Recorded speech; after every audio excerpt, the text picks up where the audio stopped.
meeting of the. Thank you. I'd like to invite you to please rise and join us if you can for the flag salute.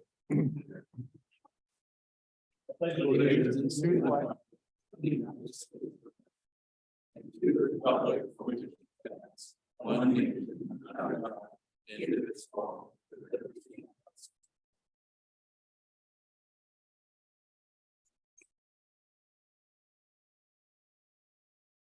This morning, we will consider the minutes from our meetings from last week. Then we'll move on to the consent agenda, the list of rather routine matters. We'll try to explain what they deal with and answer any of the questions that any of you may have. We can pull any item to be separately considered if you want us to do that as well. When we're done with that, we will proceed on to our single motion item, which is the request from Building and Planning.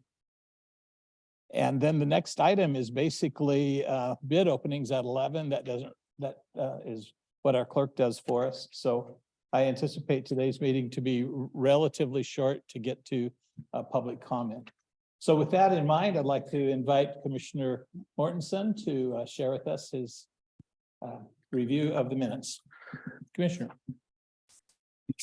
Happy New Year and good morning, everybody. Good to hear you. I may not hear you as well because my hearing aids are still up in Tacoma, so my apologies.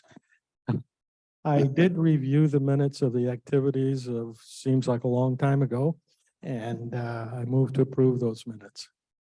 Are there any changes or additions to be made? No.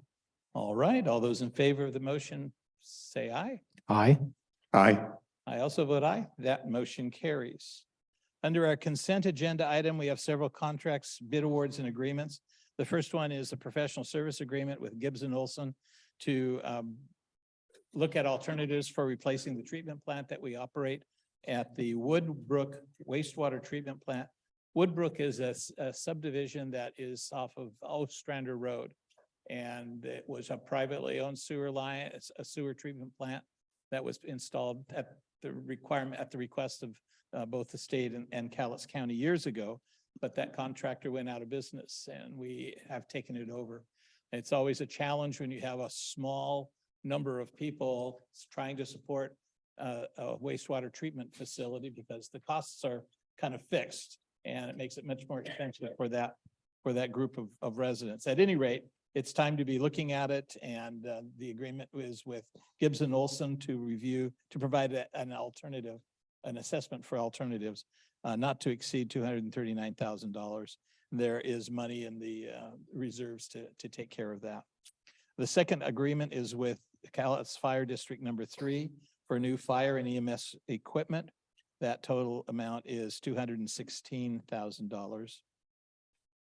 The third one is a bid award to Ironclad Company for purchase of disposable propylene tube brushes and gutter brooms that the Public Works Department needs. That's a little bit over $44,000. Under letters and notices, there is a letter from this board to the city of Longview, responding to a request from the mayor that we consider their request for the use of document recording fees for the Hope Village program. This is a letter that we sent to the mayor saying we're not going to consider that request. The next letter is a request from the Area Agency on Aging and Disabilities regarding an appointment for this next year for that board of directors. The next one is a notice from the the next two items are notices from the Federal Regulatory Commission.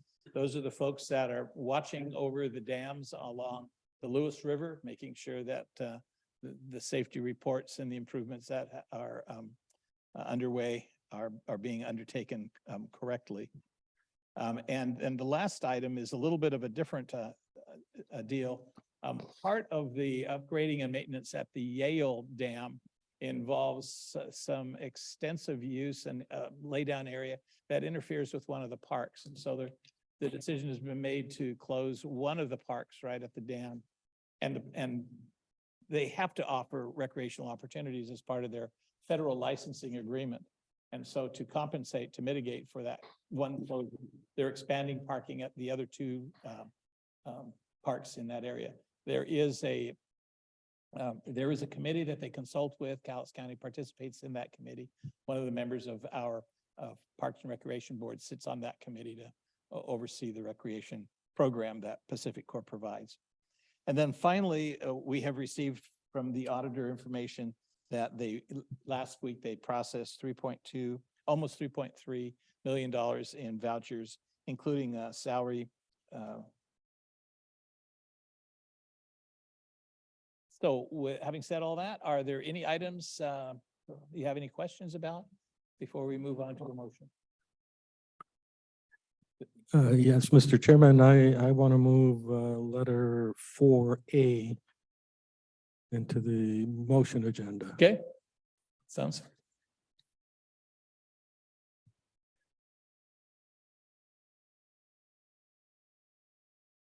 Okay, and yes, sir.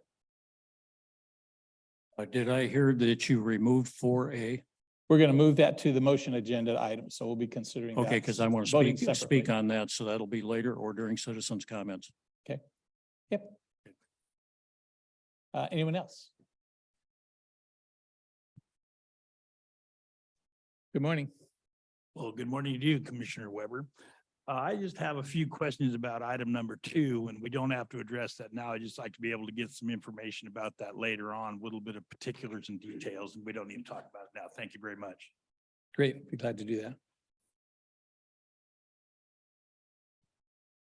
All right. Commissioner Dahl, I'd consider a motion to approve the consent agenda with the exception of item 4A. I move to approve the consent agenda as outlined by Chairman Weber with the exception of item 4A and vouchers warrants in amount of $3,251,324.74. Any further debate? All those in favor of the motion say aye. Aye. Aye. I also vote aye. That motion carries. So the next item we'll consider is item 4A. The letter dated December 22nd to Mayor Wallis of Longview. Basically saying we are not going to consider their request to use document recording fees for Hope Village. Mr. Mortensen. With your leave, turn the microphone over to the gentleman who wanted to make a comment on that. Okay.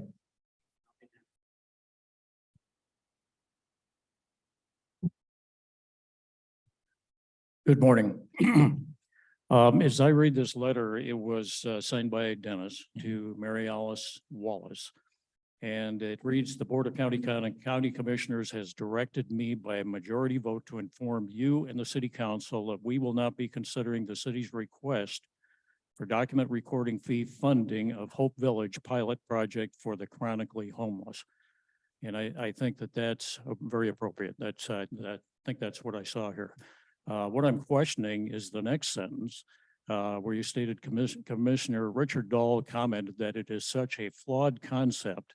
It would be a waste of our time to even consider it. Commissioner Arn Mortensen concurred. Now, this is where I have a problem.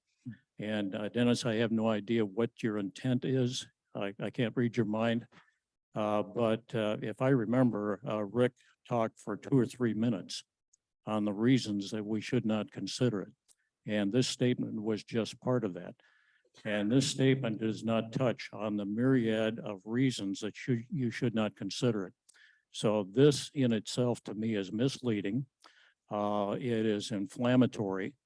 It is not I look to you as the leader of the county commissioners. And I would hope that in the future that you would be more balanced in your message over the city of Longview.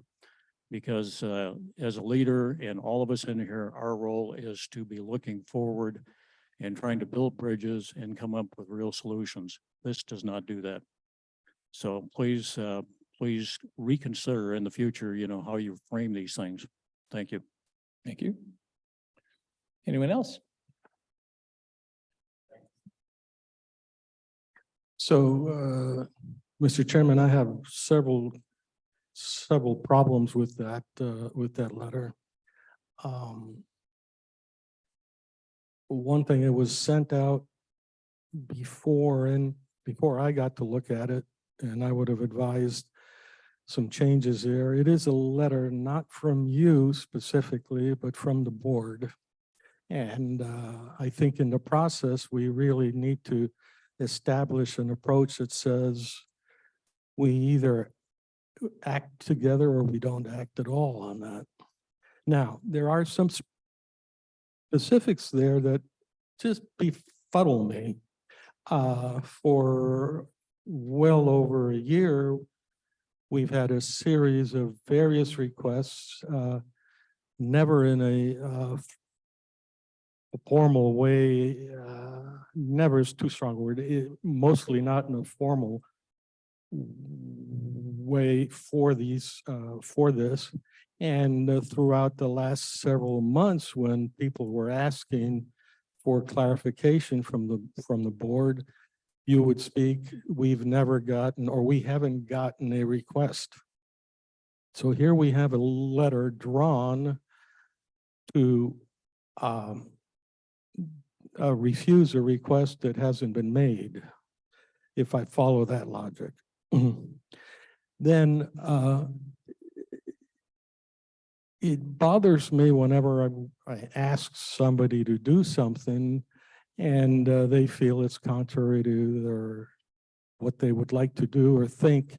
And so I don't like to do that. And in this particular case, it was a bit odd because after all the discussion that was mentioned earlier, you volunteered, you said, well, do you want me to write a letter? And the answer is, well, yeah, I guess. And we both agreed on that. But going back to my earlier point, that a letter is not a blank check. We have many situations where we have refused to grant somebody this or that. And this is the first time in 6 years that I remember that we had a formal letter of this kind sent out. In addition, I think that the letter should have been addressed to the city manager as opposed to the mayor. That's probably a small element of the discussion. But following the comment from the gentleman earlier, such a letter should be straightforward, to the facts, and should not have anything except that. It's not a platform for soliciting commentary. At that point, that had already taken place. We've been discussing this thing for a long time.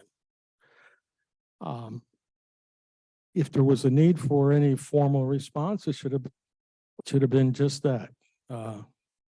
We are not going to consider the ILA, and it should have ended there. I'll stop there, and maybe somebody else has some comments.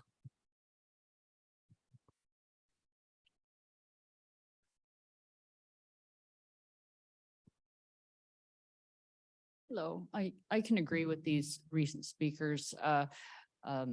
Taking a look at the RCW regarding the duties and powers of the chairman, it does state that the correspondence will be signed as if signed by the board, by all members. I can't see the other members signing such a letter with the additional commentary beyond the point that you're trying to make.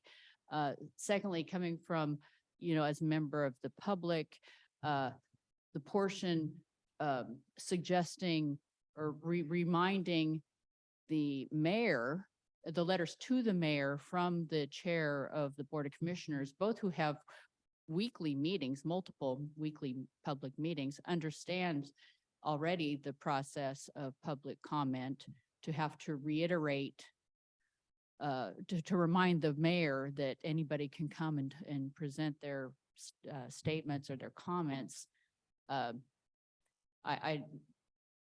have my own thoughts about what was trying to be communicated there, and I kind of resent that.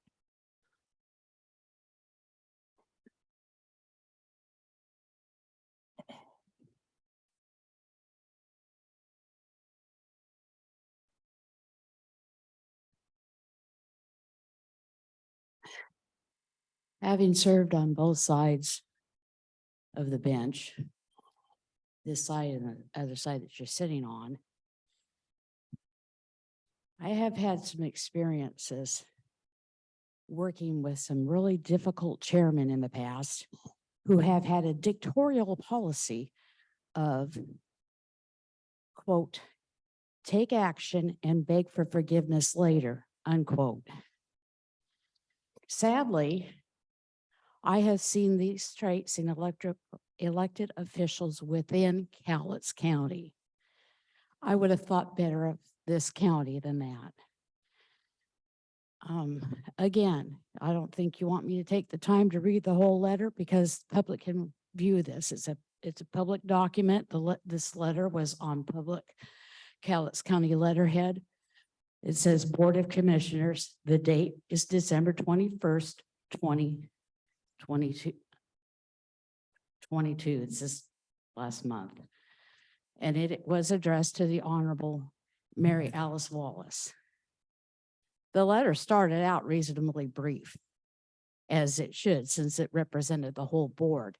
When it's communication is supposed to be from the whole board.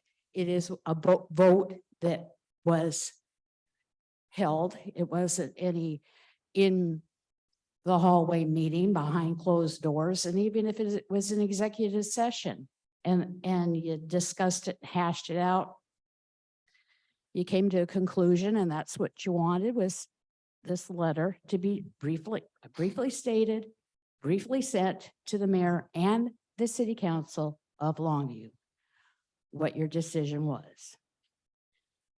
And I'm in agreement. The last paragraph, throwing Commissioner Dahl's comment out there was uncalled for because it was part of the discussion. And if they wanted to know about that, all they had to do was contact the man. He's very straightforward. If he says something, he's going to stand by his word. And the same thing for Arn. Weber, I haven't talked to in his office or anywhere else. The last paragraph. It just floors me. Having, like I said, served from the other side of the table, I would have done something as. No, I wouldn't have ever done anything as outlandish as that to get my point across, or an opposing fraction up to the table to badmouth the other two gentlemen that disagreed with me. For shame. That's all I've got to say about that, is that's just for shame. Anybody years from now will be able to read that letter and wonder, was these two entities are well aware of how the agendas are carried out, that there is a public comment at the end where you can bring anything to the table that was not on the agenda and openly discuss it. So why was that included in there? Is it to incite opposition to come and badmouth at the end of the meeting? It's totally uncalled for. Totally uncalled for. I'd expect that from Boss Hogg.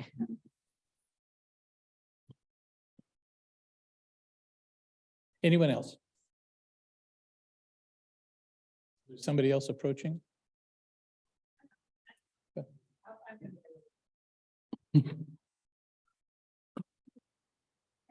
You're explaining earlier when I asked you what this meant, this fee, and the fact that you denied it, I really appreciate that as well. I'm going to address a little deeper issue that I have with this. The reason, my thing is, why did Ms. Wallis asked for that fee in the first place. Obviously, she thought there was some chance of having the county fund this project. And after all the months, again, after all the months that we have said, no, no, no, and we've heard you, you've not wanted to bring it up. Why does she think that she needs this fee? There has to be a reason that she is thinking that there is a chance. I would like to have, I wish she were here, because it doesn't, it's illogical. There's something going on that she would have those thoughts, and I'd like to know what they are. Thank you.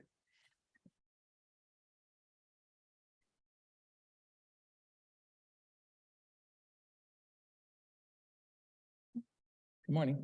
Good morning.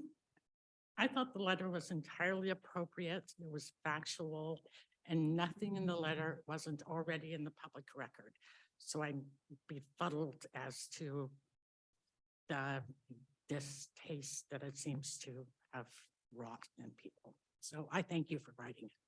Thank you. Anyone else?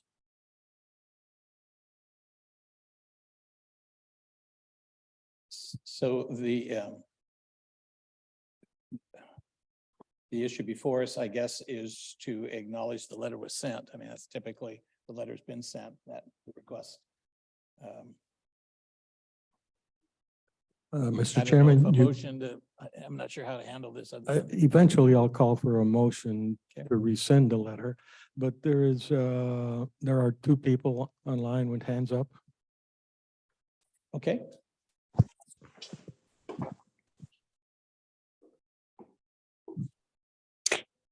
Tricia. Yes, okay, I was waiting for you to say my name. I didn't know if I could speak before that.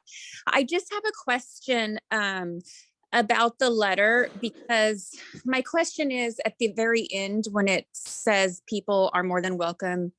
I know I don't have it in front of me, so I'm not saying it correctly, but for public comment, my question is, once a decision is made by the commissioners on a majority vote, doesn't that just make it a moot point? I mean, or is it true that you can still provide public comment to try to reverse the decision? I guess that was my question. I was confused by that. Our policy has always been to engage in public discussion. Right. I didn't want anybody to assume that we gag anybody who wants to come and talk to us. So. Okay. Just no change in policy at all. Typically under parliamentary rules, it requires somebody voting in the majority to reconsider a specific proposal. We never really got to that point, other than in the conference when we agreed not to consider it. Okay. So. Okay. Thank you. And if I may make a comment, Mr. Chairman, just in general, even in some very delicate and important situations like a conviction in a criminal trial, if there's new evidence that can be overturned, reversed, all kinds of things can happen. I think that's a perfectly reasonable thing for people to do. We every day we live, we learn, and we may decide we made a mistake. Thank you. We also have Samantha. Good morning. Good morning. I just wanted to make a comment on the letter too. I actually guess I read the letter differently because, we all heard what Mr. Dahl said, and I appreciated that. And in a sense, there was a little bit of inflammatory, but I think the way I read it anyway was those people that keep asking for the money and keep asking for these different things for Hope Village, where are they? Because they are not coming to the commissioner's table, complaining, stating their case, what they want. They're not showing up and having these dialogue and discussions. They just leave it to you three to come to this public meeting and have our say, all of us community people to have our say. And then during their meetings, they have conversation, but they're not bringing that conversation to your table. They're not bringing that before this board where everybody can listen to what they're saying and have comments on it. and have that discussion. So I guess I looked at the letter as more of a challenge to them to say, it's open for discussion, and the people that are agreeing with us and wanting this and speaking so loud about wanting this, where are they sitting in front of this board having this discussion so that you and Mortensen and Dahl can have that discussion in public, and the people that are sitting there can comment on their discussion. And so I guess I looked at it as an invitation for them to come and present that in front of you guys and challenge your answer. Your answer is no. If they want to continue challenging it and they want to continue talking behind it, which is what they're doing, then they should freaking be willing to sit in front of this board along with all of us that are sitting in the audience, which I know I'm not right now, but virtually, and state their case and why they think that we're wrong and why they think that our opinion, which we are asking you guys to uphold, why they think that's wrong. But they're not there. They haven't shown up. They've written letters. There have been their city council meetings and stuff, but nothing, they're not here, I guess. So I guess I read the letter as, if you have something to say about this and you disagree with anything that we're saying, this is the reason we're saying it. So show up, speak up for yourself, instead of having all these people behind the scenes complain that, we're not supporting it. Speak up. Why do you want us to support it? Why do you want these commissioners to agree to do something without sitting there and dialoguing where all of us can participate too? Maybe I'm wrong, but I guess that's what I got out of the letter was, our decision was no. This is why we decided no. If you have something to say about that and want to talk about it, come on. The rest of us are here. Thank you. Next. Good morning. Good morning. What a wonderful segue, Samantha. I appreciate it. Good morning, commissioners. Last week, I spoke about Commissioner Mortensen and Dahl's cowardly decision to summarily dismiss the City of Longview's request for an interlocal agreement for the Hope Village project. Commissioners Mortensen and Dahl then proved a hit dog will holler and responded by giving a masterclass in gaslighting, obfuscation, and projection. What they offered was a cacophony of deflections, conjectures, falsehoods, and non sequiturs. And with no ear for irony and no apparent ability to reflectively feel shame, Commissioner Mortensen's concluding words on the subject were, quote, "Anyhow, there's a lot of misunderstanding, a lot of mischaracterization of what's on the table or has been on the table," end quote. How rich. Let's examine the litany of falsehoods and mischaracterizations they stated last week. After I spoke, Commissioner Dahl said, quote, "I've been talking with people on that project for months. I've been to Longview City Council meetings for months. I've listened to testimony after testimony." Excuse me, Mr. Chairman, at a point of order, is this addressed to the current item under discussion, or is this for general public comment? Probably both. It certainly is both, Commissioner Mortensen. Okay, how does it apply to the letter? You're complaining about the cover up. I want to talk about the crime.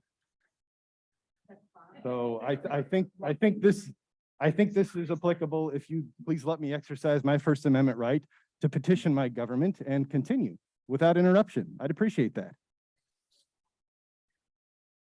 So as I was saying in Commissioner Dahl's quote, I've listened to testimony after testimony. I've walked neighborhoods from Castle Rock to Woodland and talked to people about that project, end quote.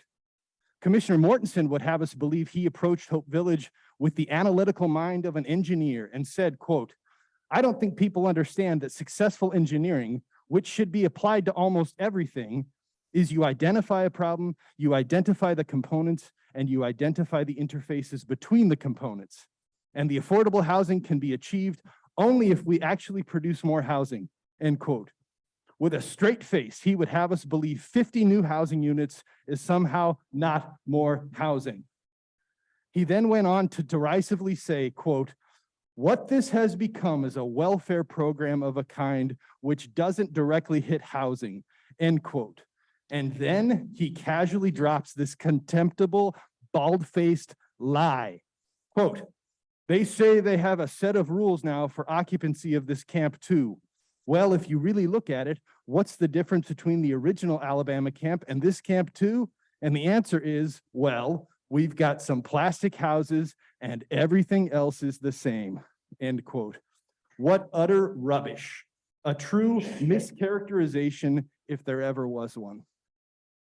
Commissioner Mortensen and Dahl, have either of you spoken with Chris Swanson or her deputy Casey Settlemeyer about Hope Village and Longview's request for an ILA? She's in on Thursday. Excuse me? She has an appointment with me on Thursday. So you hadn't met I with her don't know. prior? No, No. So you made a decision without doing your due diligence, okay? Have she's never either- told the truth. So why would I speak to her? Have you met with Chief Huta? She sits up there and bald-faced lies. There's no reason to meet with her. There's no reason to meet with her.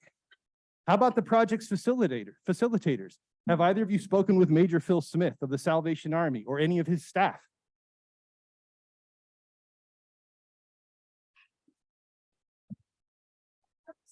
No, no, you haven't. Okay, bear with me. Now, wait a minute. Now, wait a minute. This is part of the discussion. Have you bothered to hear testimony from any of Hope Village's participants? Have you looked into the Washington company that builds the structures up in Everett? Or from an engineer's perspective, Commissioner Mortensen, have you marveled at how impressively engineered their design is? Have you talked to any of the dozens of volunteers who put in hundreds of hours setting them up? And here's the biggest question that neither of you have even approached. Have either of you actually been to Hope Village? I've talked to the neighborhood. You've been to Hope Village, Commissioner Dahl? No, Okay, I've been to the neighborhoods it's destroyed. only talking. I've been like- to the businesses it's destroyed. I'm gonna wrap it up here, I've sir. been to the people around that it's destroyed. Great. That's enough. I've Okay, been from, that's like- as you accurately quoted, I've been from Castle Rock to Woodland, and the taxpayers do not want to take money out of their wallet to fund The this taxpayers idiocy. hang out in the meetings. Only talking with like-minded opponents of Hope Village is not objective research. It is bias confirmation. But you both act like you've done your due diligence on behalf of every county resident you represent. You're advancing the notion you've approached the duties of your office in good faith when you have not. What a crock. Last week I called you cowards. Today I call you morally corrupt charlatans.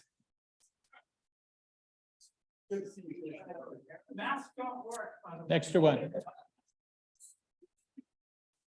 All right, all right, all right. Sit it.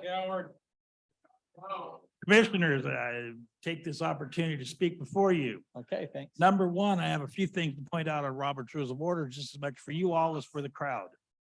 This meeting is ran fairly loosely by Robert's Rules of Order. Commissioner Chairman Weber is absolutely correct. A motion to reconsider can only be done by someone who voted for the prevailing side of the motion, whether it passed or failed. As for a point of order and a point of information, none of us in the cheap seats, including me, can call for a point of order or point of information. That's the province of you three. And like I said, this meeting is very loosely ran according to Robert's Rules of Order. You're very generous on the 3-minute time, and I belong to a commission of sorts, much smaller than this. And you don't have to allow us to speak at all. And that is a fact, because it's your meeting, not mine, even though I am a constituent of all three of you. And this whole commission has been very generous with time ever since we started, having open meetings after the corona started fiddling away. So with that, I'd like to commend you for listening to everybody. And I do have one question of my own. I haven't read this letter because this is a smartphone and it's way smarter than me, and I don't have a computer. On this document recording fee, as I spoke last week in your absence, Chairman Weber, on the street, it's full of innuendo, hearsay, and conjecture about lots of things that go on in government. Is this document recording fee earmarked specifically for homeless, or what, if it is specifically earmarked, what is it specifically earmarked for? I don't know that. So let me tell you, at least my understanding, and my colleagues can Yeah. correct me if they feel differently. First off, the document recording fee was not set by this commission. It was set by the Washington State Legislature with the intent that it would fund recommendations to address two things: affordable housing and homelessness, based on a report created and approved by a local task force. So the task force has been meeting. Larry is a member of that task force. It has a whole slew of suggested solutions. We have followed that closely on a number of different activities that we currently fund with the project, including a small group home for permanently disabled, chronically homeless, six people. We've also given $1.5 million in the last several months to two agencies building affordable housing, one near the Presbyterian Church off of 38th and one affiliated with Campus Towers. There are a couple of other programs that provide some levels of assistance to folks in the other kinds of homeless programs. And those have to be considered every year. And in fact, I believe they're coming up in January, I think, this month, I think, for the ongoing programs. And from conversations that I've had with our staff and the city of Longview, their request was that the pallet home village is consistent with the goal or the plan that was approved, one of the elements. So that's kind of where we stand with the document recording fee. The money is still being collected, particularly every time there is a transaction of home ownership, of property ownership. Every document that's filed to transfer ownership on sales and all those things, that generates the dollars that go into this fund. Thank you. Is that consistent with what you two both understand? Yeah, it's unfortunately, we're in a regime in a world today where even the Second Amendment seems to confuse people. So that even straightforward language here is subject to, in many cases, tortured implementation. There is underlined in most of the statements I've heard, certainly from the previous gentleman, some sophistry that is pretty deep. It's really hard if I harp on the engineering or mathematical aspect. If your premise is incorrect, then whatever your outcome is, it's not going to be too good. So for example, if I'm building a bridge and I assume that balsa wood has a tensile strength of steel, I'm going to build the bridge out of balsa. And that's not going to work out too well. So your assumptions are really important in all this. One of the fundamental assumptions is that that the money out there in document recording fees is available for anything that suits the advocate. I am wondering about, does anybody ask for efficiency? You do the numbers out and you do about $50,000 per maximum occupancy of Alabama Camp 2. And does anybody care actually to do an analysis that says, gee, didn't the community house on Broadway's response actually say we can handle 100 people for half the cost? And the answer is yeah. So that's a factor of 4 right there. This is tried to be made as a logical thing, but it's not. In truth, if housing were the fundamental issue, it would be a lot easier to take care of.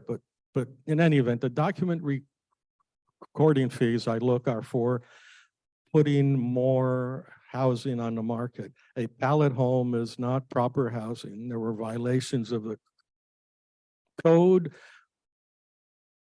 Permits, proper permits were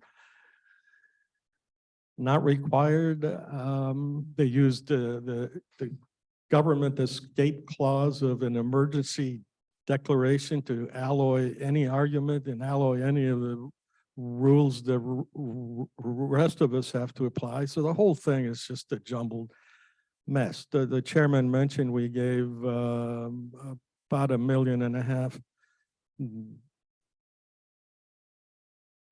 not long ago, and that's totally correct and appropriate comment. That actually provides additional housing that'll last quite a while, we think, if campus towers and Houseau as an example.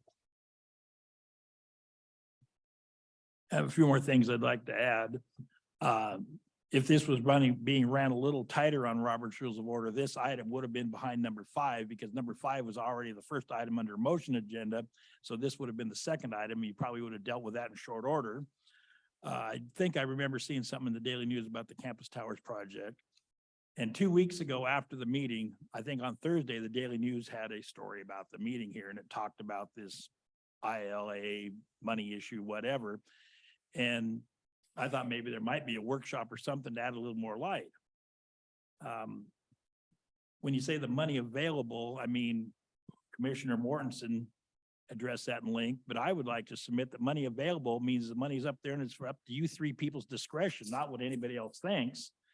And if the city of Longview wanted to make a pitch for that and you guys refuse, as been pointed out by the group, it's Commissioner Mortensen and Dahl really don't want to have an audience with them. If they would want to come to this meeting and ask an audience, I'm sure they could demand one, because if I was in their shoes, I think I could demand and get it onto the agenda one way or another, except I don't have 40 hours a week to worry about doing things like that. And someone talked about the small group here controlling them. Well, let me remind you something. This Commissioner Mortensen normally sits there and has this thing. It says, "We the people" in the background behind him. And I don't know how you guys get your green screens there, because in most meetings, they don't match up with what's behind you. We indeed are a country of we the people, but that's an incomplete sentence. It's we the people that show up.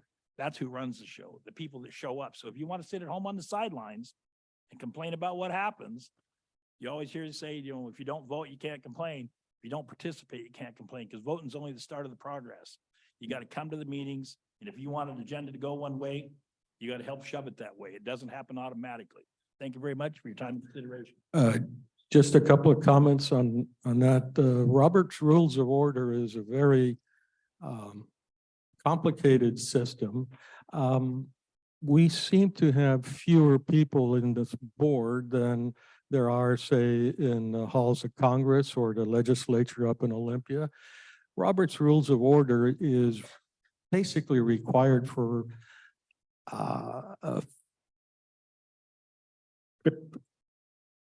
to have a fairness issue. Yes, we are pretty loose about Robert's Rules of Order.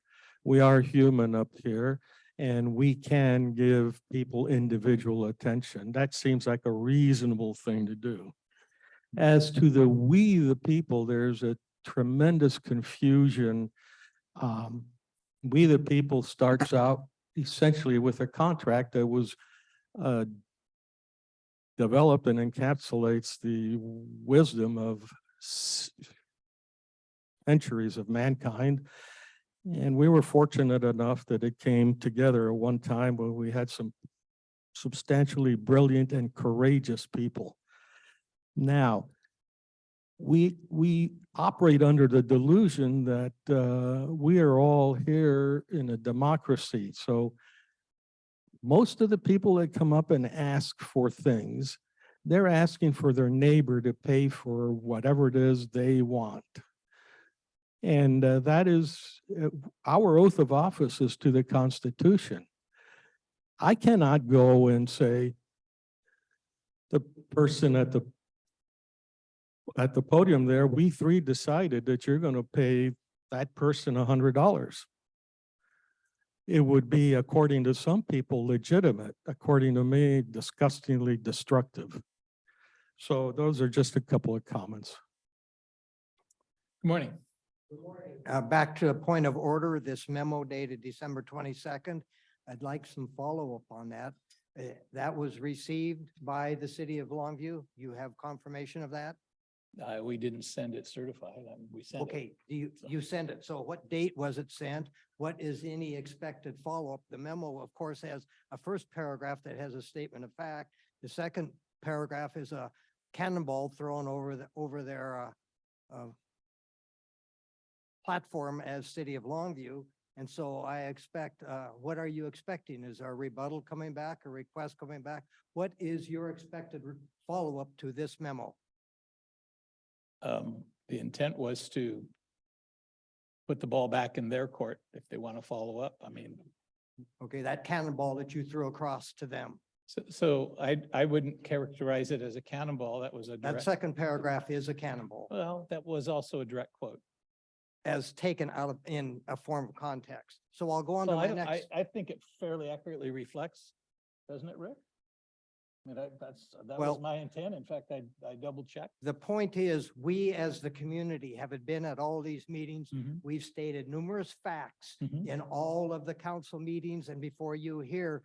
None of those facts are being portrayed, et cetera, regarding the event, Camp Alabama. So I'll switch subjects then.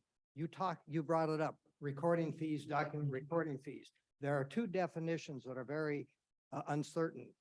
Affordable housing, Mhm. okay? We just saw in the paper, the Longview Housing Authority with the housing down on in the Mint Valley. Mhm. 50 units, $16.5 million. That's well over $400,000 a unit of our community country Monday. I don't know where that fits into affordable housing. I'd like you commissioners to get a clear definition legally or whatever of what quote affordable housing really is. $400,000 a unit clearly is not affordable housing. Secondly, is that regarding that. So what is the definition of affordable housing? What is the clear definition of homelessness as you proceed with these funds that we have all paid for sitting in this fund?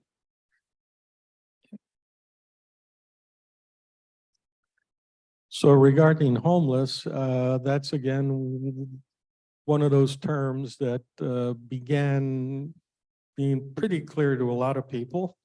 When I was quite a youngster, I spent some time with my grandparents. I would have been viewed today as homeless.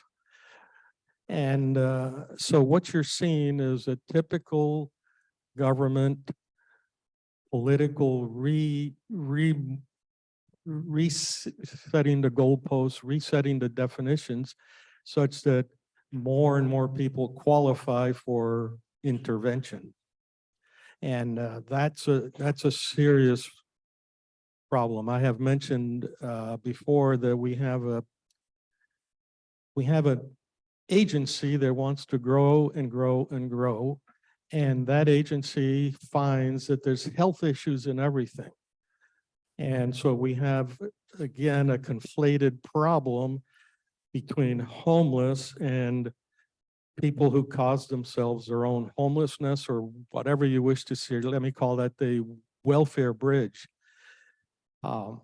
Unfortunately, it makes an attractive argument, but that's a different issue.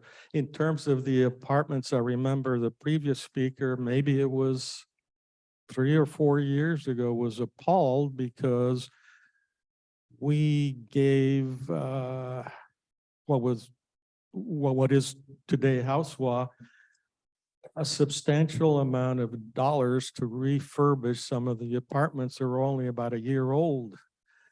And he told us, the gentleman who spoke previously, he said, you know, he had two problems. One, why was the property destroyed after a year? Two was for that kind of money, I could do a Class A apartment, and we were basically talking about Class C or Class B at best apartments. So anyhow, enough. I I struggle with that affordable housing thing too. And, you know, I did a little exercise and my take on it is we really don't have affordable housing in our county. If you take the last census that was done in 21, per capita income, you know, per person is like 33,000. And for a family, it's like 64.5. If you run those numbers backwards into a mortgage, for the 33,000, you got a max mortgage of roughly about, these are all rough numbers because it depends on rates and whatnot, but you have roughly you got an income that'll support $170,000 mortgage if you have no other debts. You got no car payment, you got no credit cards, you got no nothing. And then I took that and I pulled up, I just grabbed one of the real estate magazines. You want to know how many pieces of property I found in Cowlitz County that would support that? Four. And a couple of those were in mobile home parks. So who knows what the space fee is? So they're probably not there. So when you talk affordable housing, I think that's a good point. It's a term that gets thrown out there, but there's really no meat attached to it. If you start to really put some numbers to it, you're going to have to get outside the box to do affordable housing things in this county, because at least from the research I did, there is none. Yeah, I'd like to add on to that, though. I'm not sure we are on the same page. Affordable housing is a non-definable term. 100 people in a room, you're going to get 100 definitions of something like that. What we have is like the moving definition of homeless, we have moving definition of affordable. Going back to when I was a little kid, we lived in the back half of a house. When I look at the mores around, we seem to have an allergy to moving together and having housemates or roommates and things like that. And that's the standard by which we do affordable. I had mentioned in 1975, a new house that was built had 1,000 fewer square feet than a new house built in 2015, I think it was, something like that. These terms cannot be defined because they depend on other terms that aren't defined, and they depend on attitudes. The fundamental underpinning is the attitude that for some reason or other, people are owed something above and beyond what they earn. And the only way you can do that is to take it from somebody who has earned it. And that's immoral. It's contrary to the foundation of this nation. It's just plain ugly. Well, I don't have any argument on that. All I'm saying, if you want to get people in the homes, we're going to have to do something different. You just, whatever you want to call affordable housing, I don't care how you want to define it. I'm just telling you, if you want people in homes, you're going to have to do something different. So I do, the one thing I wanted to add is that for the Housing Authority, in the approval process that they went through for various government agencies, they secured new vouchers for the community for those houses. And so the vouchers go to people whose income is, and there's a percentage. It's if your monthly rent is more than 30% of your income, I think it's 30% of your income, then you could qualify for vouchers if the vouchers are available. That's sort of one mechanism for doing that. But we probably should have somebody who is a landlord that operates housing for which they accept vouchers. So those numbers, I can't remember what all the precise ones. Ron? So let me just respond, is that the cost of the housing that we are all providing under this, let's say it's $450,000 a unit. That's just the tip of the iceberg. Now we are committed to Section 8 and all of the other subsidies through the Housing Authority so that people can really live in that housing and not pay what is market rate.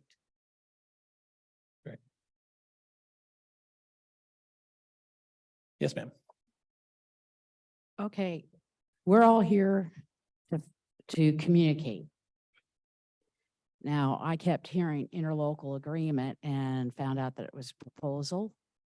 When I contacted the commissioner's office and asked for Freedom of Information Act, the interlocal agreement, and was told that it was a proposal.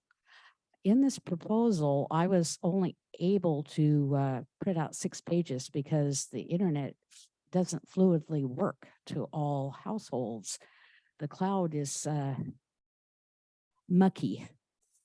So I had 6 pages off of the interlocal. It's the interlocal.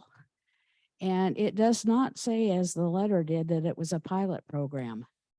And it did have, in fact, in the proposal that it was no less than 2.5 million. Okay, moving on to the next.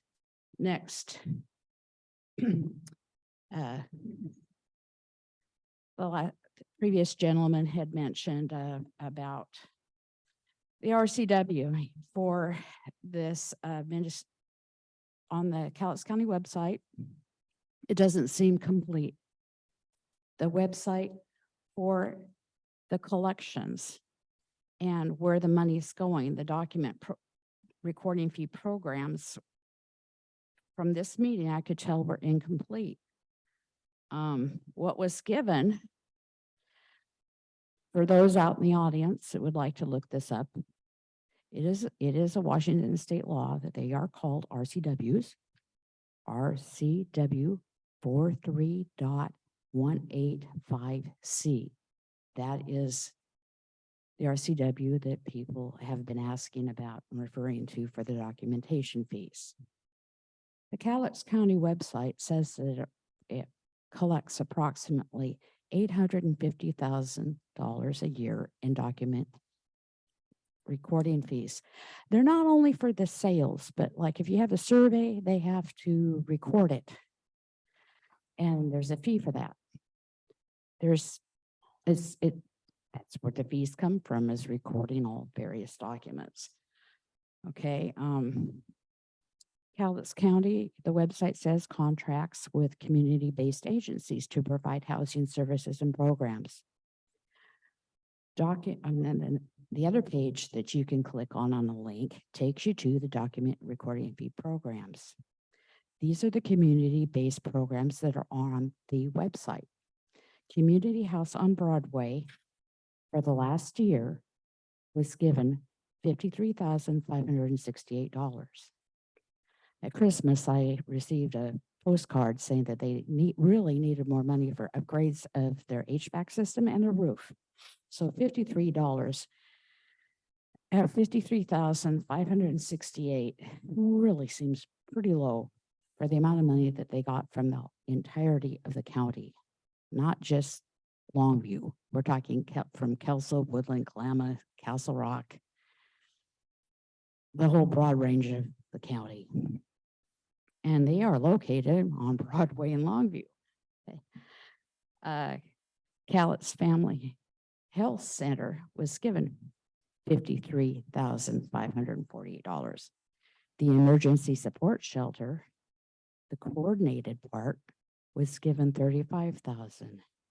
The emergency support shelter, the actual sheltering of domestic violence victims, was given $100,000. Now, Lower Columbia CAP was given $96,278, and it's set for 6 people to go through programs to help them to not be chronically homeless. Now, this is just for 6 people. Now, yes, if you add these numbers up, it comes to roughly around $300,000. During this meeting, we found out, and I had heard that from various meetings that I've attended, that there was Weber has mentioned that there's a program off of 38th. I don't know how much money it's receiving. It is not on the website. And how much was the money that was given to assisted housing for Campus Towers is not on the website. Chairman Weber I mentioned think I one mentioned, point five. I think I million. mentioned, it was total of 150 mil, 1.5 mil. Right. And take half of together. that went to each of those agencies. So Okay. roughly yeah, 7. That's what I just said. You said 1.5 million, and that's great because it's not what I'm saying. It's communication. It's not on the website.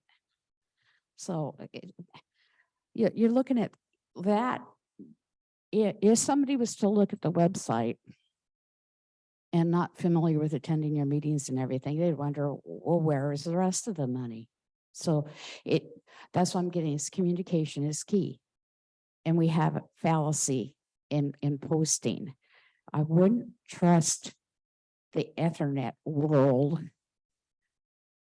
You know, I think you were into history and hard case documents. You can get more of it and get to the gist. Don't get rid of your hard copies and bless Bailey for being cooperative when you ask her for a document. So, So the other little bit of information, which I just discovered from CAP, is that $96,000 that was to go to case management for chronically homeless, that's at the group home. They've only been spending about half of that amount. So, that's kind of the interesting. that's good news. Yeah. So, so one of the challenges with the website is what has actually been spent. Sometimes we allocate things. The money I don't think has reached the housing authority or campus towers yet. It's a commitment, so it can't be listed as having been spent. So it gets a little bit technical when you want to put out accurate information. The only accurate information is what actually has been received by the agencies. In all fairness, the budget was till the end of December. So we if the should, money but we was should, allocated. but you're right, we should update that. Yeah, it's just, it's the way it should be, is that we need to have this information. Now, that even in the worst case scenario, if they did spend all that $96,000 on those 6 individuals, it's still about half of what they were asking. Sorry, for Hope Village is about 50 person. So money well spent for CAP. Thank you. Keep up the good work. I'd like to encourage some other funds to go. Like I haven't seen Cowlitz Family Health Center. That's great. 548, but do you have anything going, any programs going to mental health and addiction? I mean, I know the court system has something going on, but is there anything to help them from chronically being a druggie on the streets, you know, and being chronically homeless because they can't be employed? So they're not part of Cowlitz County government. We have no representation on their board or anything. But the amount that they are given, you notice, was the same as with Broadway. Community House on Broadway, and the Emergency Support Shelter gets similar money. And those three agencies operate what the state refers to as coordinated entry, so that folks who apply or ask for homelessness assistance go through an assessment. They go to either one of those 3 agencies and get an assessment. And theoretically, the idea is that assessment then identifies what programs they are in need of. And then they get referred to the various agencies that offer that. So they're operating a referral service. Originally, for those of you that may remember, the coordinated entry contract was exclusively left to Love Overwhelming. And they operated it out of the same place that they had the overnight shelter as well as the urban rest area. And then it was on this, across the parking lot from us. So one of the things that this commission has with intention done is defund Love Overwhelming. They get Perform. yeah. So that takes care of some of that money that's supposed to go to coordinated entry. So, Okay. and I'm surprised it's not identified. That should be identified as coordinated entry. So It wasn't. It was only under the divided for emergency support shelter for coordinated. It didn't mention it yet. Yeah, so Okay, it's- well, whatever. And you are looking at how these other, the programs that perform should be rewarded and given a little bit more. I mean, Community House has got problems with their building. They need some help. Do you have a grant writer to help out with them at the very least, if not helping them with their problem? We've been in communication. I think Frank has come to us each separately to talk about those building needs. I don't know if you've toured the facilities yet. I have, yeah. Yeah, yeah. So they've been reaching out to us on that. So we'll be seeing a request from them before too much longer. Okay, well, thank you for doing your job.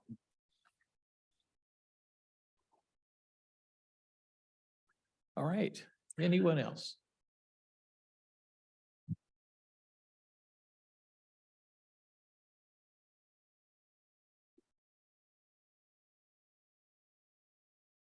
On this topic of the Hope Village pallet shelter project, in addition to the long list of facts that illustrate problems with this particular project that I have found in my research, 2 pages of line item issues, I, in my research, found general problems with the city of Longview. And the county, members of the county just handing over that earmarked money to them specifically.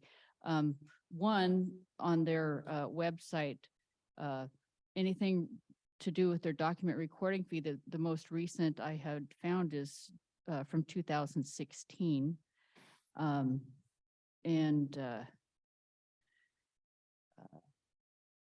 Some quotes from the government that I find troubling. For instance, on September 8th, 2022, at a city council meeting, timestamp 4:58, Mayor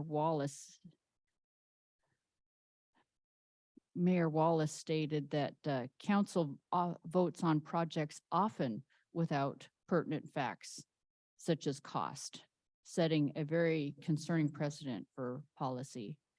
And a following city council meeting that I watched, I think it was October 22nd, one of the city council members made a motion to rescind the state of emergency, and that was denied. And then I researched why that would be, or how the policy changes. Under emergency, they don't have to vote. They just can hand over the decision making to staff, and it doesn't have to come back to council for approval. December 21st, 2022, the newly appointed city manager, Chris Swanson, on a KLTV interview, Local Matters, explained that she was groomed for the position from within the cooperates of the city government, instead of any other candidates being considered from either within the city or headhunted from outside the area. She also stated that a top-down management model is more efficient. And those are all her words, as there is no dealing with individually elected officials who represent the voters. And on December 31st, 2022, citizen Tom Shea, I noticed, shared photos of the unbelievable piles of debris left behind by the squatters of the Alabama camp, only weeks after the taxpayers footed the bill for an expensive cleanup of the area by the same individuals and this was on Cowlitz Regional News Facebook group. The first cleanup hauled over 100 tons of debris to the landfill and laid several inches of rock that was purchased by county taxpayers. The second cleanup required to not only remove over 120 tons of debris, but also much of the purchased rock material had to be hauled to the landfill because of contamination. So I don't think that they're using the money wisely. I think that they are making some disturbing assertions about their powers, and I think that they really need the county money should not go to them. Thank you. Anyone else?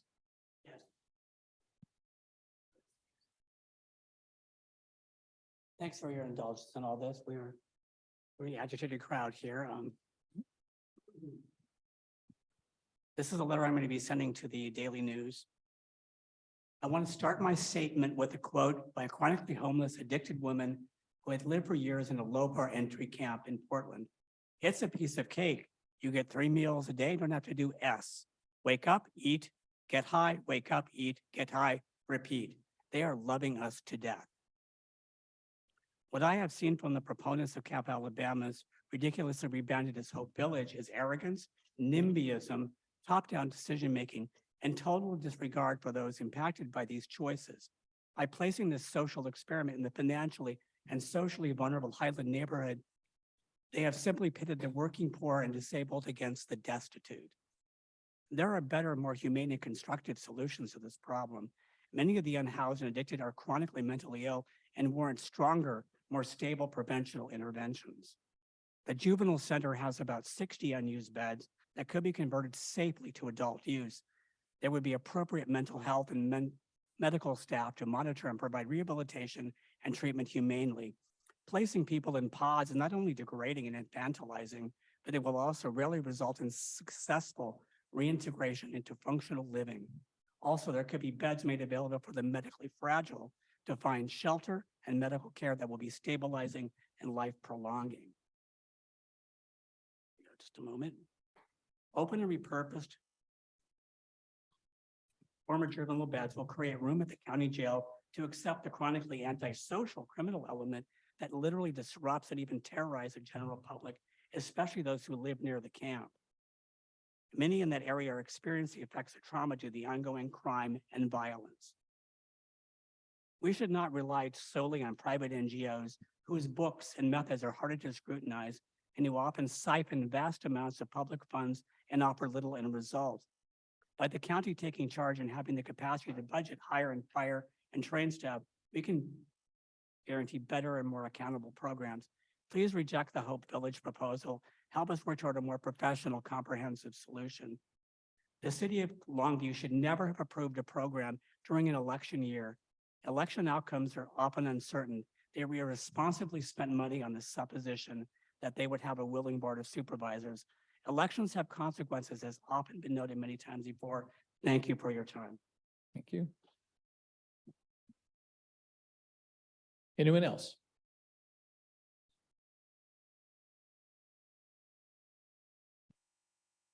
I believe we're still on item 4A, correct? So That with is correct. said, I will address the letter. I wish to thank Larry Crosby for handing me a copy of it the last time I was up here and headed back to my seat. Before I get very far into that, I want to go back to the agenda. And as I pointed out, this should have been behind number 5, but I wish you would have put your bid opening at 9:45 like most of your public hearings have been, then all of this would have been settled by now and we'd been moving on. And I would have been done 20 minutes ago or more. Getting back to the letter, it looks fairly, I'm going to guess that this is fairly factual, especially if sentence 2 is a matter of public record. I would think everyone on the CC list should indeed be getting a copy of this letter. I believe I addressed sentence number 3 the last time I was up here. If the city of Longview thinks this is a great idea, they ought to be sitting right where I am and pitching their project and filling the seats with people behind them and trying to sway at least getting on agenda to talk about. As I previously mentioned, I read that Daily News article a couple of weeks ago, and I don't know very much about all of this other than just look at it and shake your head because I am ignorant about what goes on and all the details and financing about all this. But with all that said, sentence number 2 is very troublesome. If it indeed is a matter of public record, I don't see any reason to throw that in there other than to flesh out a 3-sentence letter in 2 paragraphs. So it's redundant at best, petty at worst, and it has nothing to do with good governance because it's essentially throwing one of the commissioners under the bus, which I've seen happen from time to time in private industry and in public affairs, but it doesn't go to further the cause of the day. Whether you're for this or against this, nobody needs to get thrown under the bus if they have something to say, whether it be one of you commissioners, the Longview City Council, or anybody in the public, including myself. So we need to kind of refrain from sentence number 2 in the future, even if it is a fact and a matter of public record, because it doesn't accomplish anything being there one way or another. And like I said, sentence number 3 says all it needs to be said. If the city of Longview really believes in this program, the city is a part of this county, and as Commissioner Rader once told me when he was a commissioner here, even if you live out in the country, you can get to go to the city of Longview and state your comments, because the city of Longview takes money from the county. Things run back and forth. Everyone should have a voice in what's going on. And if they want to voice their opinions, instead of sending a letter asking for ILA, they need to come and present it and be part of we the people, because they still are people, even if they represent a government entity. They need to get behind their program, present it, not just send a letter, then out because nobody pays attention to them. And I think, even though I'm not very informed, I think I can tell you where every person under the CC column, where they stand on this issue. And I'm very uninformed about all of this, but I think I know where they all stand. Thank you very much for your time and consideration again. Thank you. Anyone else? All right, I think, Mr. Mortensen, you requested that we separately consider it. Do you have a motion? Oh, sorry. There's more. Yes.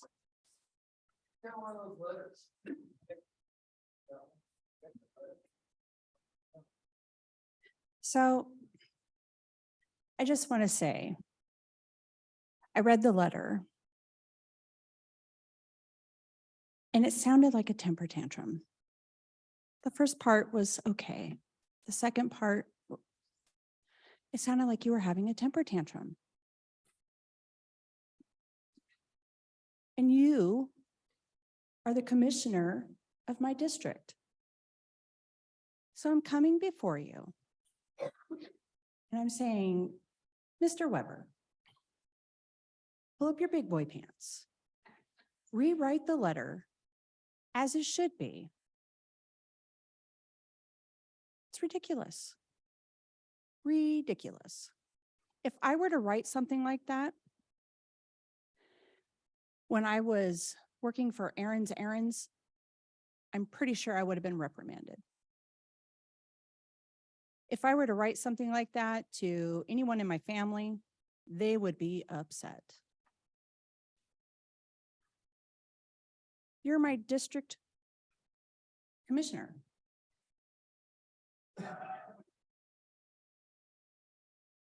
Not okay.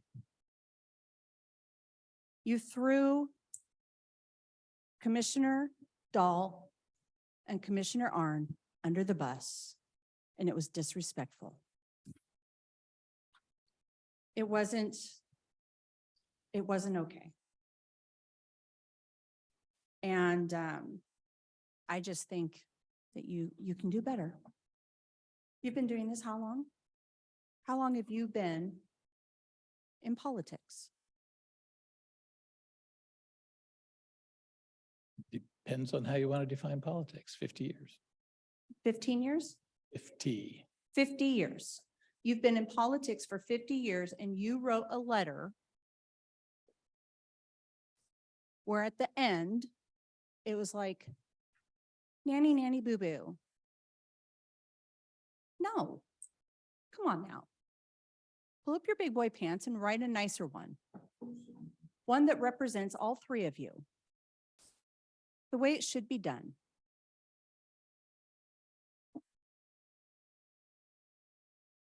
That's what I expect from my commissioner of my district, to be more respectful.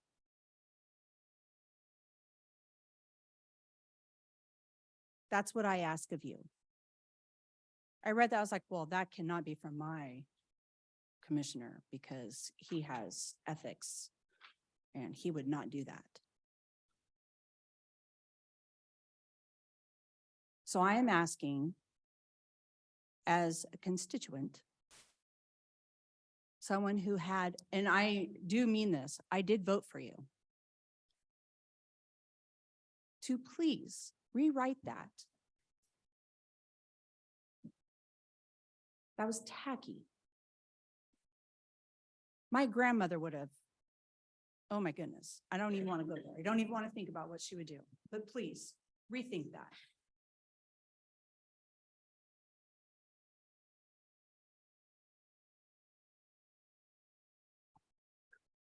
So, Mr. Chairman, I'd like to make a motion. I'm a little uncertain how to go about that, motion details, but I move that we direct the clerk of the board to put together a resolution that rescinds the letter in question. You use the word resolution? a formal However, resolution, whatever or- mechanism, I'm happy to change that to just rescind the letter. I'm not sure how to do that. Ask for it back. I beg your pardon? Ask for it back. Is Is that, No, it means that the board does not stand behind the letter. It was written and sent in error or some such thing. I think the resolution would say something like it. And that would lead me to the other one, which would be an admonition for all of us. Each of us has to be very careful out in public when we're speaking. Is it I'm speaking or is it the board speaking? And that applies to all correspondence that goes out, all promises, things that are that can be misconstrued as a board position should be viewed by all the commissioners. So anyhow, back to the resolution should read something like in the matter of the letter dated blah, blah, blah, said the board rescinds that letter. so give us a motion we can vote on. Or It's a motion to fundamentally, it's a motion to rescind the letter because I've never seen or been involved in something like this before. It's hard for me to know what is the specific legitimate or orderly path. The intent is obvious. It was not a well thought out effort. so, Question? so the motion before us is to rescind the letter dated December 22nd, 2022 to the mayor of Longview. Right. Okay. Is there Excuse me, Chairman. discussion? Yes? I have a question regarding that. Sure. If you rescind this letter, does that then take back the statement that the board does not plan to consider the interlocal agreement? Does it open it back up, or will this letter be replaced immediately by another letter stating the same? I've got a little bit of trouble with people's interpretation that everything needs a specific response. We've been discussing this ILA, which morphed from the original one to an RFP and then to this one. And there were no formal specific letters coming from the board saying no. During the normal meetings, we said no. And the board meetings are a legal document. So I claim that we don't even have to send any kind of letter at all. Thank you for clarifying. Any further discussion? All those in favor of the motion say aye. Aye. Aye. I vote no. That motion does pass. Next item on the agenda is item number 5. A contract amendment approval with Mark Schreiber to continue providing professional hearings examiner services until December 31st of this year. That contract is not to exceed $20,000 per year. I think we have a staff report. Good morning, Greta. Good morning, Commissioners. Greta Holmstrom with Building and Planning. As Commissioner Weber mentioned, this is a one-year extension to our existing contract with hearing examiner Mark Schreiber. He's an attorney that provides impartial decision-making on some types of land use actions. This is a one-year extension through December 31st. The contract is not to exceed $20,000. He bills us hourly on a time and materials basis when we have hearings that require his services. And I'm happy to answer questions if you have any. So Greta, the last time his work before us came to our attention at one of these meetings, it was over hearings in one or several cases dealing with Lexington. And there seemed to be a lot of confusion about notice and participation by the public and all those kinds of things. It seemed not to be a very accurately accomplished process. Have we changed any of the guidelines, or are we stuck? Quite honestly, I know I asked a question, but quite honestly, he's the only one that has been our hearings examiner that I know of in the 10 years that I've been on the commission. Why don't we go out for another bid and maybe get somebody else? That's kind of question 2, so. So I think those are two separate questions. The first regarding notice and providing for public participation. The hearings that you're referring to, we did meet the code requirements, but there was some interest brought up in modifying the code, which the Planning Commission is looking at right now. There's a hearing scheduled with the Planning Commission this month to look at proposed changes to the public notice requirements so that we can increase participation and hopefully get more involvement. The second question regarding hearing examiner services, there are other hearing examiners that potentially could respond to a request for proposals if that's something the board's interested in pursuing. I could look into that. But he is the hearing examiner that was selected in the past. Our latest contract was from 2 years ago with him. And that's now expired, so he couldn't serve this month if a hearing came up. Correct. Questions? I agree with everything you asked for, Mr. Chairman. I'm a little confused as to requiring a hearing to extend the notification time or open a window for notification. If I understood you correctly, I would assume that's just something you would do, and if you wouldn't do it, we would pass a resolution and you would do it. Absolutely. The Planning Commission's proposing changes to our code that relate to public notice. So they are proposing to increase the radius for notice, to require additional signage, and increase the time before a hearing that we mail notice to surrounding property owners. So those things are set out in code. The Planning Commission recommends changes to the code, and then the board will hear that separately and provide a resolution and ordinance to create those changes. This particular issue has come up a number of times, and we haven't taken any action on it. And what I'm kind of suggesting is damn the torpedoes, full speed ahead. If you have to split things or not, but I would expect either next Tuesday or the following Tuesday, you would come and say, here, this is what we're doing. I would be happy to present that for information to the board. The Planning Commission's meeting this month. They have a public hearing to recommend those changes to you, and then you would immediately see them thereafter. Okay, there's no window mechanism for us to do it more quickly than the timetable that you're mentioning?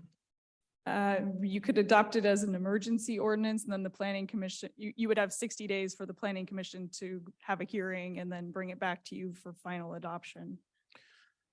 So because it is a land use code, we have to take we have to consider the recommendation of the Planning Commission. Correct. Yeah, that's state law, then the process. Yeah. So drags it out. I know that in the past, I voiced my concern about the public notice, which is usually a 8.5 by 11 sheet of paper covered in plastic that you can't read from anywhere except right standing in front of it. So I've always admired the cities that have much larger signs on a half a sheet of plywood or whatever, a little more costly, but you ought to be able to see what the issue is pretty quickly as you drive by. So that would make a whole lot of sense to me. I hope they're considering that. They're looking at least a 4 foot by 4 foot sign, and multiple signs on each property. And then, as I mentioned before, this whole issue of public, the involvement of the public in the hearings and the decision makings it seemed at least at one point they were shut out of asking questions, and hopefully that's another one of the changes they're considering. They are looking at increasing the radius and the time in which someone would receive a mailing. So hopefully more individuals could participate. Okay, that's not what I asked for, though. It deals more with the internal processes of the hearings that he holds. They're not public meetings, you're telling me, and yet the public is always vitally interested in what's going on in their neighborhoods. They're absolutely public meetings. Right now, we are holding them in a hybrid format. So we're going back to in-person meetings and then also offering an online platform for individuals to participate. So that's required by state law. We're meeting the requirements of state law. So the hearing examiner contract doesn't touch on that. This is just for him to provide services to hold the hearings, but we're certainly taking steps to update our code to provide for more participation. Okay. Questions? Right. Yeah, I don't know this. So your question about, shouldn't we investigate the universe and see if there are other applicable individuals? That's a good one. How should we go about that? We can have more than one hearings examiner, right? Sure, yes. Sure. So we can just take care of this motion and maybe suggest another Okay. motion to Sounds good. make another inquiry. So we do need a motion on item 5. I move to approve the contract amendment approval with Mark Schreiber to continue the provide professional hearing examiner services until the end of December 2023. Contract not to exceed $20,000 per year. Is there any further discussion? Yes, ma'am. Yes, thank you. Mhm. I am familiar with Mark Schreiber.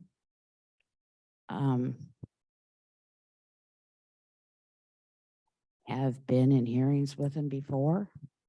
He is a city attorney for has been before he retired, a city attorney for small towns. I was asked by a land attorney about putting in for his job at one time. I think that this should go out to bid. Frank Randolph is familiar with land.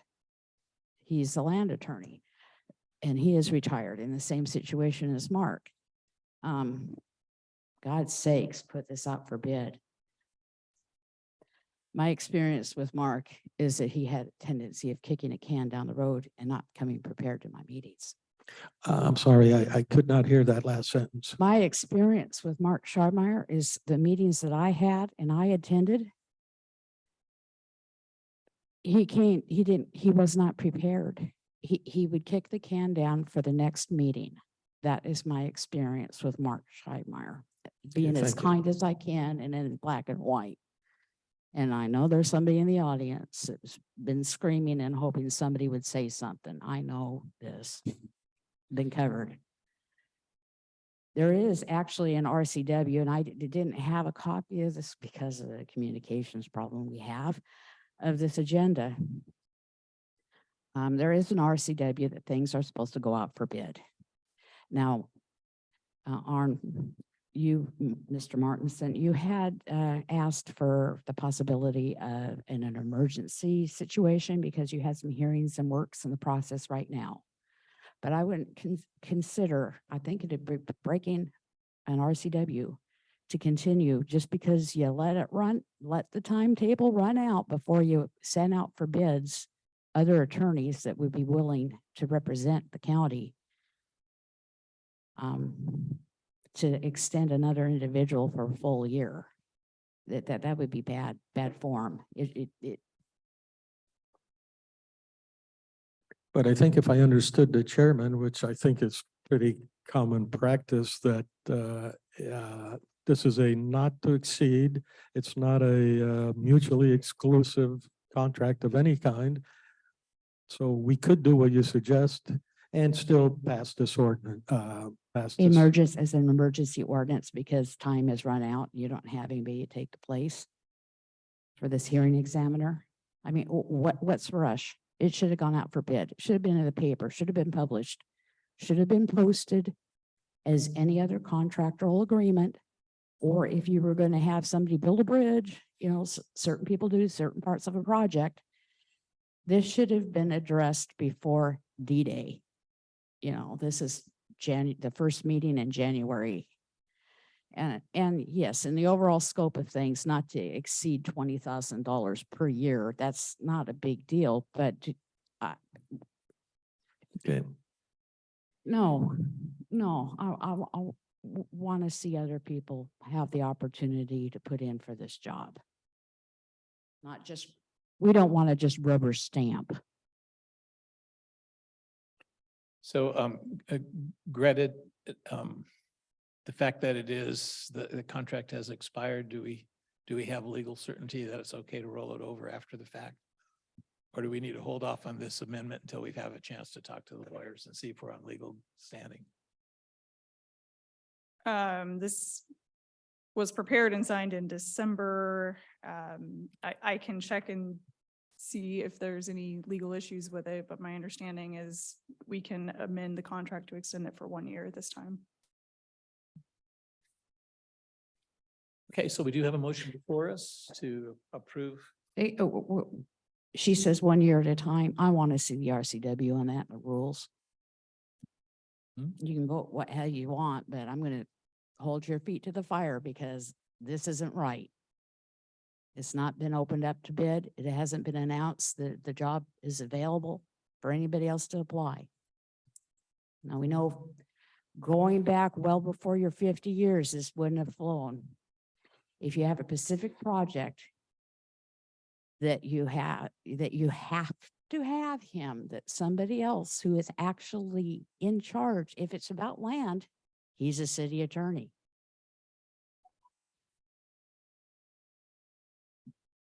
For small towns, you're not small, you're pretty big.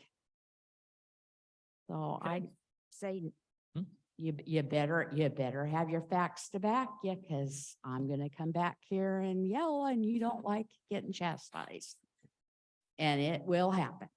I can promise you. I'm actually kind of used to that, getting yelled at. Vicious, and it will happen. So you better bring this up to, I'm telling you, bring it up to bid for other people to bid on. So we do have a motion before us. A motion to table is appropriate if we want to do that and buy a little extra time. And we can also continue to do the other motion that we talked about, asking for going back out to bids. But right now, the motion is to approve. Any further discussion? Further discussion, I really appreciate the comments from the public, and I'm going to oppose the motion, but not much else I can Oh, say. I think we have two hands up. Ooh, excellent. Samantha. Hi, I have a couple comments, I guess, about the current hearing examiner. And while we were going through the Lexington stuff, I was one that brought things to the attention that were not being done according to what the rules were and what the Planning Commission has set up rules to be. And I was very frustrated with some of that, as well as meeting times that were not posted, things that he didn't follow through with, and my frustration through all of that. And I know that Greta's been working hard to get the meeting set up for the Planning Commission to start working on some of that. Every single freaking answer from him regarding some of that process stuff, when we didn't get notices, etc., was that's the Planning Commission's job. I don't know, you have to ask them. I'm not involved in that. So my final, I think, thing was a meeting that had been scheduled to take place, documents that were supposed to be uploaded to the website that were not. And we found out approximately 48 hours before the meeting was to happen with hundreds of pages of documents that the Planning Commission had uploaded that needed to be looked at and reviewed, and case studies that he was citing.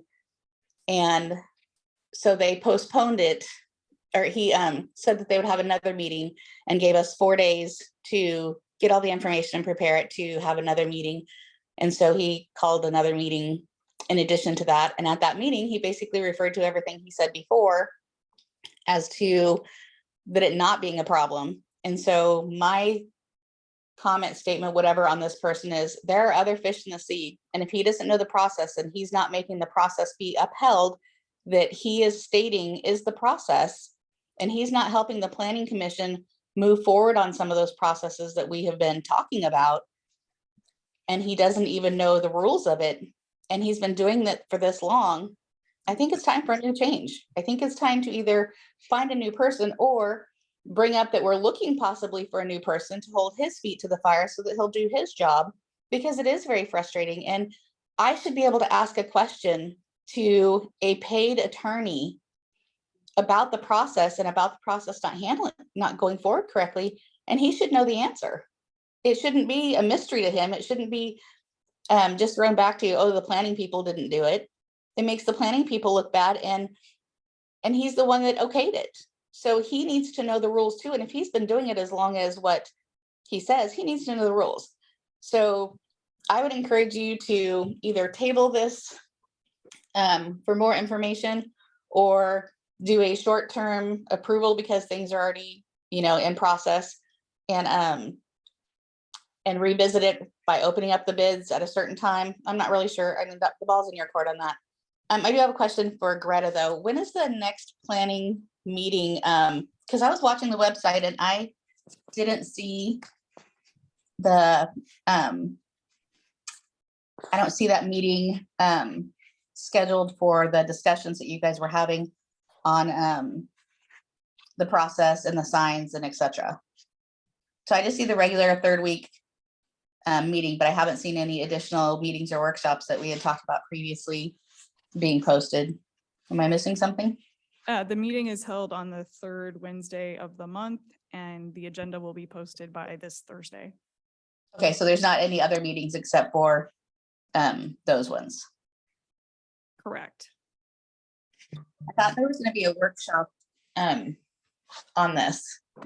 That was what was talked about probably 5 or 6 months ago when we were. We've had about 4 workshops during their regular third Wednesday meetings.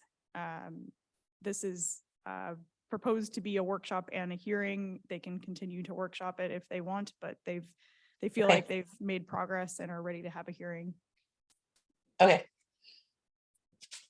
Okay, thank you. And we have a hand up from our civil prosecuting attorney. Is that? Good morning, gentlemen. Good morning, Doug. Happy New Year. So a couple things. It's clear that there's interest in going out and seeking new hearings examiner services. On that issue, I would add the following. Because this is a services-based agreement, there is no obligation to go out for a formal bid. Doesn't mean that that would exclude an interest of the county to do solicitations for services.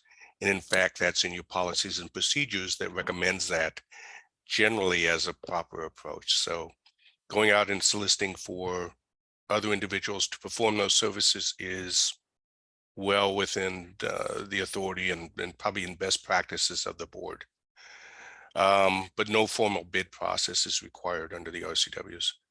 The second issue is the contract itself.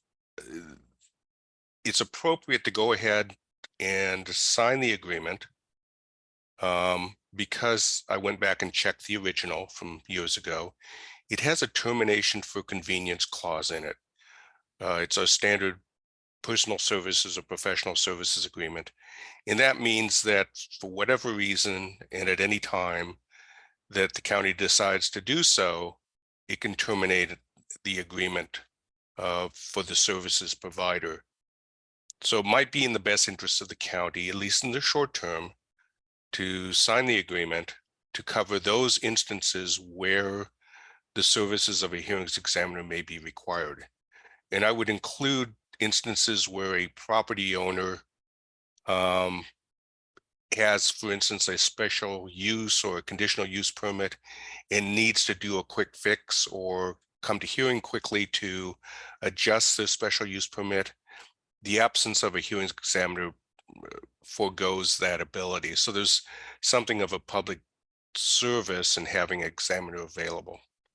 So proceed how you see fit, but I just wanted to let you know you have other options available to you.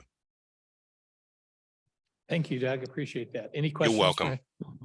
Any questions for him? I don't have a question for Doug. I do have. If we approve the contract, we are sort of implicitly suggesting that there are no issues with performance. And I don't know if there are or not, but we have heard some people make some pretty clear statements about performance, and that concerns me. So if we approve it, it's like we're saying that's okay. It may not be what we mean to say, but that's what it'll be. That's how it will be interpreted. It's also clear that I shouldn't have used that term. There's a bit of a disconnect in that this is the kind of thing I would expect building and planning to apprise us beforehand so that we wouldn't walk into this and end up with a kind of an unclear compromise we have ahead of us. I think what Doug Jensen said is spot on, and that's why I was inclined earlier to say, yeah, but based on my current rethinking and the fact that the public has spoken on the matter, I'll probably maintain the negative. Yeah. You know, I don't know this gentleman, but it's pretty clear that the public has some issues with that. And I think we need to find others that provide that service. If it's allow, I would withdraw my motion to approve this. No, you don't have to withdraw the motion. I mean, it's hard to withdraw a motion. It belongs. Okay. Yeah. So one of the issues I think Doug said we need to pay attention to is in the interim, who can we have perform that service? And I know there are other entities that have hearings examiners. In the meantime, could we, we deputize or, recognize assistants or pro tems. Is that something that we can do in the meantime? I'd hate to delay somebody's legitimate claim to get resolved quickly if that's one of those issues. Yes. If a motion can't be rescinded, how about amended? How about a what? amending it, amending the motion Well, we could amend the motion. to a shorter time frame, 30 to 60 days, hiring them for that while you have this out for bid, posted for others to apply for the job.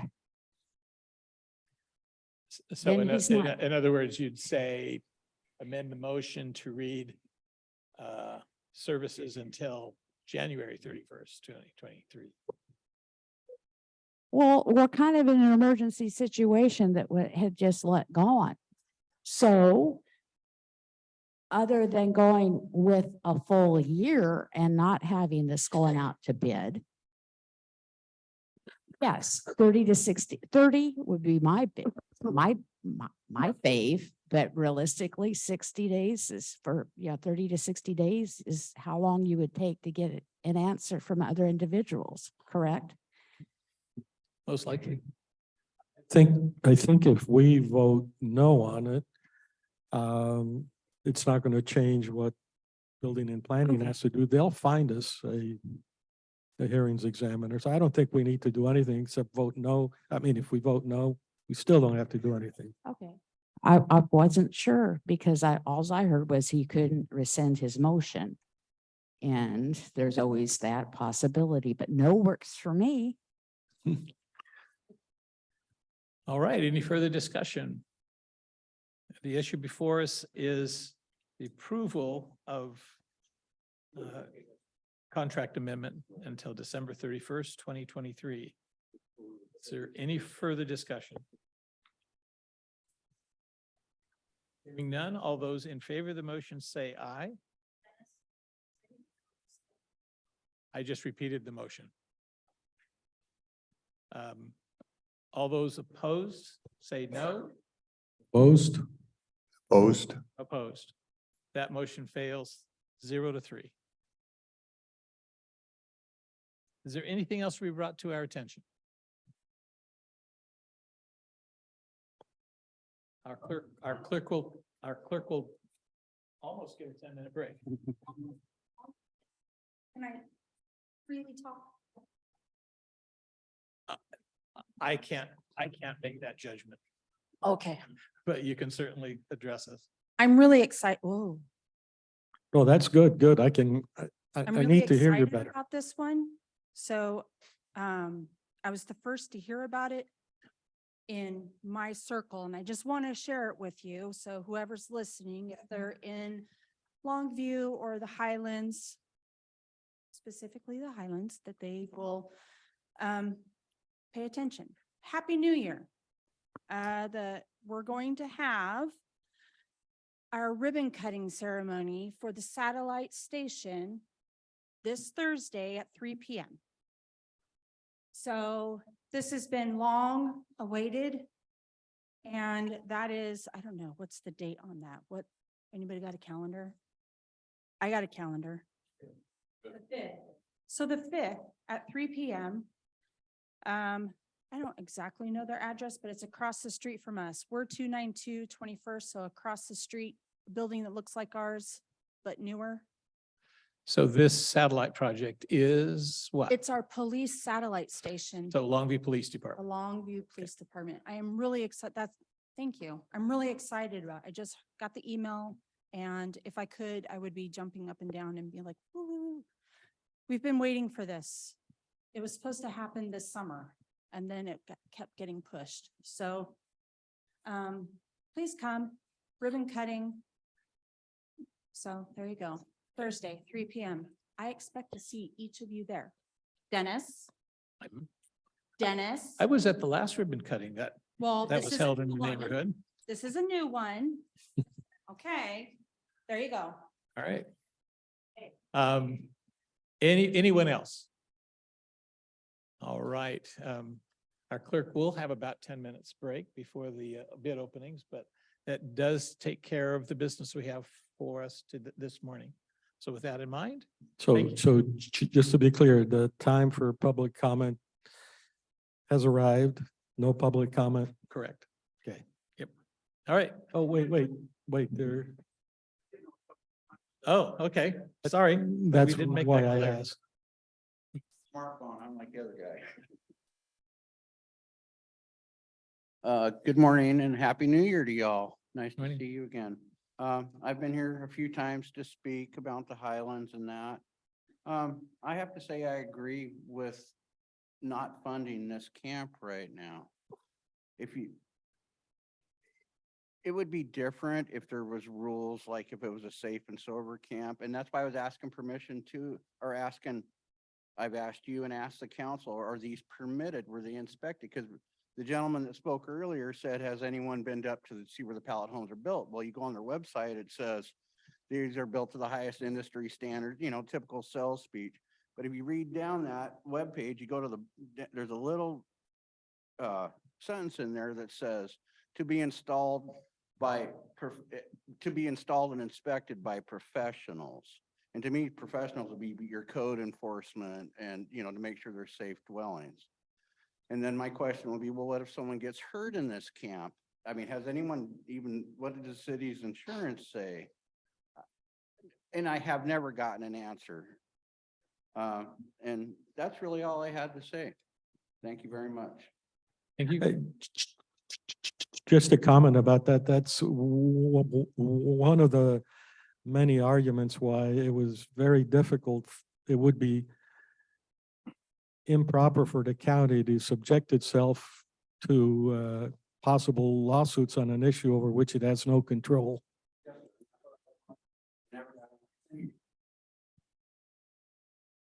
Yeah, yes, I have talked to Casey Settlemyer. I have been into the old Camp Alabama and I got an exclusive tour of the new dog houses before anybody was put in them. And if you go in there, obviously, and you look at the houses, they are very professional assembled and, you know, all of that sort of thing. But my immediate feeling, once I got inside one of those things, it was exactly how I would think a dog would feel in a doghouse. I mean, there's nothing basically in them except a heater and a bed. And I'm thinking, well, who in their right mind is going to want to stay cooped up in there more than 30 minutes at a time? So yeah, you know, you can say it's warm and dry, but is that how we treat human beings? I mean, that kind of goes back to flawed right from the very beginning. Anyone else? All right. This meeting is adjourned.